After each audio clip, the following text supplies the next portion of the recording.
ఈరోజు లంచ్‌లోకి బెండకాయ కర్రీ చేసుకుందాం అనుకున్నా. మోస్ట్‌లీ అందరూ ఏమనుకుంటారంటే బెండకాయ కర్రీ జిగురొస్తదనుకుంటారు.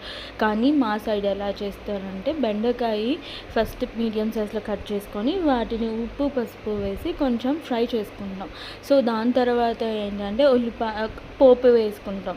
తాలింపు వేసుకున్నట్టు లైక్ జీలకర్ర, ఆవాలు, కొంచెం పచ్చిమిర్చి, ఆయిల్‌లో వేయించుకొని ఆనియన్స్ వేసుకొని కొంచెం ఫ్రై చేశాక ఏవైతే బెండకాయ ఉంటుందో ఈ బెండకాయ పీసెస్ని కూడా అందులో వేసేసుకొని కాసేపు మూత పెట్టుకుంటే అవి కొంచెం మగ్గుతాయి. తర్వాత ఒక 2 టొమాటోస్ వేసుకొని కాసేపు మగ్గనిచ్చుకోవాలి. అప్పుడు కొంచెం ఉప్పు, కారం, పసుపు ఏవి తగినంత ఎంత వేసుకోవాలనుకుంటే అంత వేసేసుకొని కొంచెం ధనియాల పొడి కూడా వేసుకొని ఇందులో మసాలాస్ ఏమి యాడ్ చేయట్లేదు. జస్ట్ నార్మల్ కర్రీ లాగా చేస్తున్నాం. సో, మగ్గినాక కొంచెం వాటర్ వేసి ఇంకాసేపు ఒక 5-10 మినిట్స్ మగ్గనిస్తాం. తర్వాత ఏంటంటే